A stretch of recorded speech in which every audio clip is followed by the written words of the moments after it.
You know every professor by their first name. Simply, we're not a number. It's a family, yeah.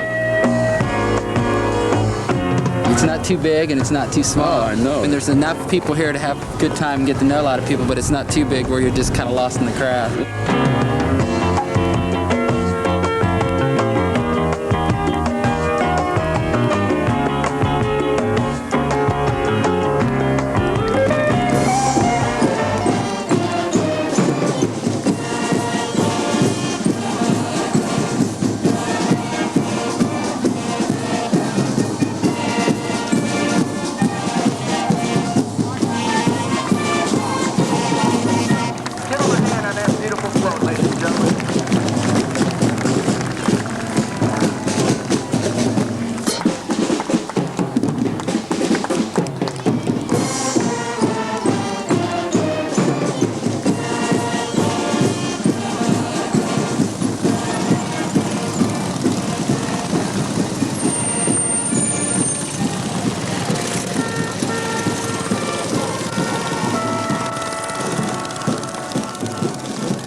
It is 2nd and 7.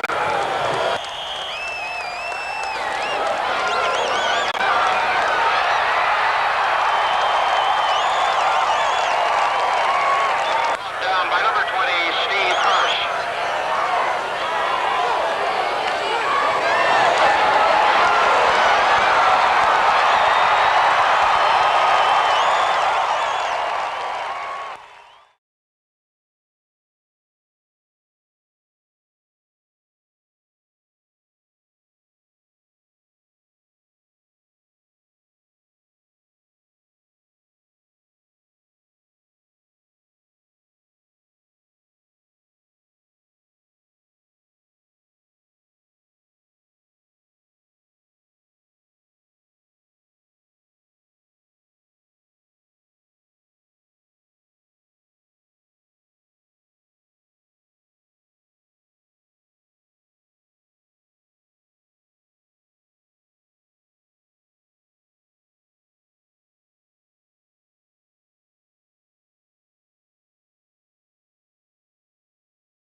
How'd you end up at Ball State anyway? Well, I had a good senior season and contacted by some schools to play football, and I wanted a school with a good academic program, a lot of choices, you know, because I was never sure what I wanted to take.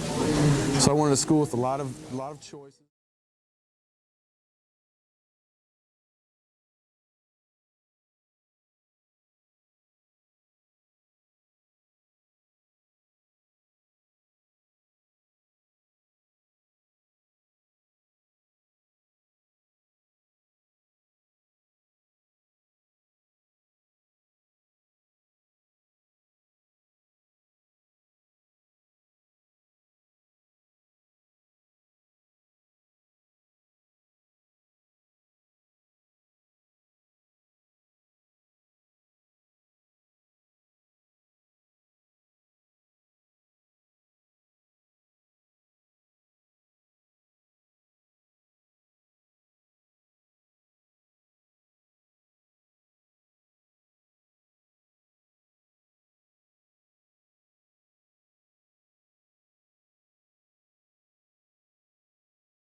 got us a race. Oh.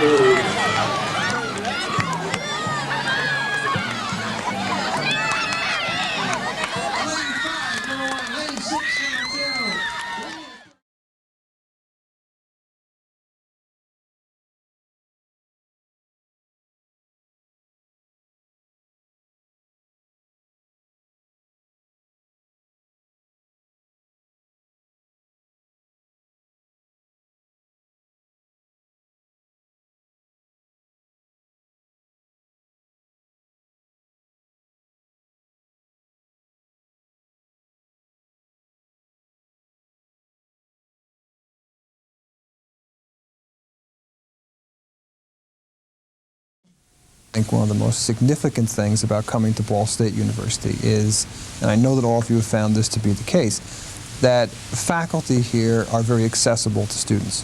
And I think at Ball State University you're going to encounter professors who will truly care about that they will work with you on a one-to-one basis. They will treat you as an individual, and they will want you to treat them as individuals. One of the courses we think honor students ought to take is a course that deals with the great books and the great ideas of the Western world. Courses that raise the question that we really throw back to the student to ask himself or herself, who am I?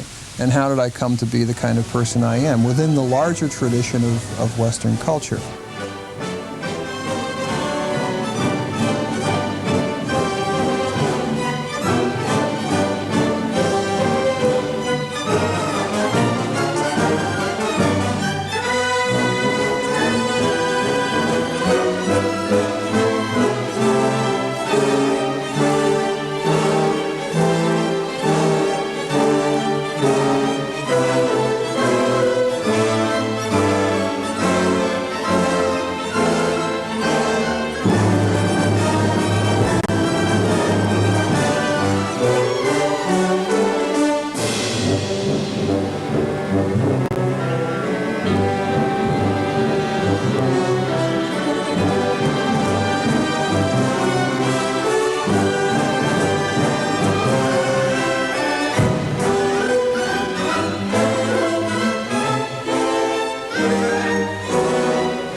Above the fireplace at my alma mater, University of Northern Colorado, there is this inscription: "He who would kindle another must himself glow."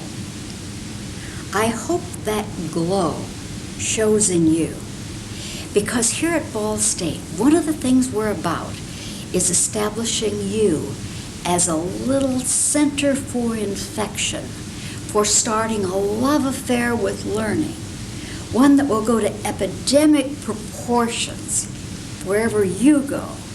Just think of what that will do for education. We've extended our technology to the point that we create an ambiguity in what is life and what is death. Ought law intervene in parental and medical decisions with respect to an individual's right to choose treatment or non-treatment? Or should we leave the decision making to the parents and to the medical teams? Some parents, I don't believe, are intelligent enough to make a heavy decision like that for their child. We could at least get a legal precedent set, whether or not it's a law or not, if you could just get a precedent set so that they wouldn't do things like prosecute the parents. The parents do have the right to make the choice, and they did have the information with which to make the choice. And they went through agony in making the choice, too. Yeah. But yet some lawyer who really didn't know anything about it went on ahead and sued them. And I think that before we should come up with some sort of a precedent so that they can't really do that. I want you to think about the problems we've raised today because they're problems that are realistic. Have a great day. I think sometimes what's really exciting about being a student at Ball State is that the cities and towns of Indiana provide us with a series of learning laboratories. I think the important thing is when you graduate from here that you take with you from Ball State the kind of experience that's really going to allow you to quickly become a contributing member of the profession and of society in general.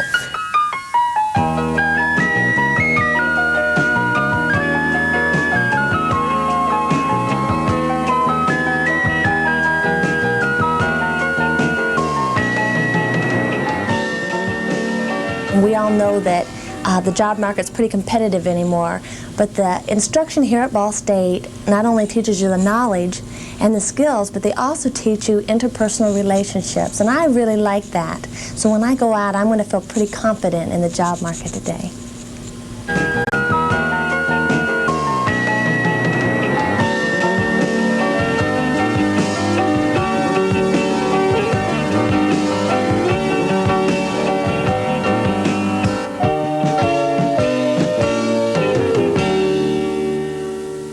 One of the things I've done over the years in the class is to have, this has been going on 10 years or so, is to have a skit group. We started up calling them the Hairy Guerrilla Theater. And this was back, you know, when there was a lot of street theater, guerrilla theater kind of things going on, and protests and all that. It's the sort of thing you can do impromptu. And what I'm trying to do with it, you know, is get people's attention sometimes, just wake you up and get you to focus on what we're dealing with. I wanted this course to be the kind where by the end of the term we would all, including me and the students together, would have become more of a community of learners than we were at the beginning of the quarter.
Part of my education. I come and I go to my classes and that's all fine and dandy, but there's so much you can learn out of a book, and I'm learning people when I'm in my organizations.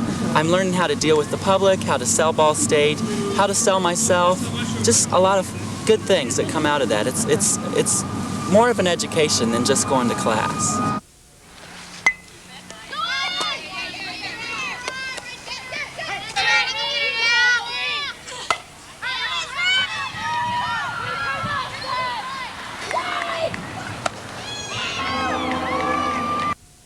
I've been around Ball State or in the Ball State community for over 21 years. Carolyn came to Ball State in 1965, so she's been here nearly 20 years, and I frankly feel that a lot of Garfield's growth, maturity, resulted as from my association with Ball State from college days and working, learning, growing in the Muncie community, and I think Ball State's as much a part of Garfield as Garfield is of Ball State.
It offers a lot of possibilities.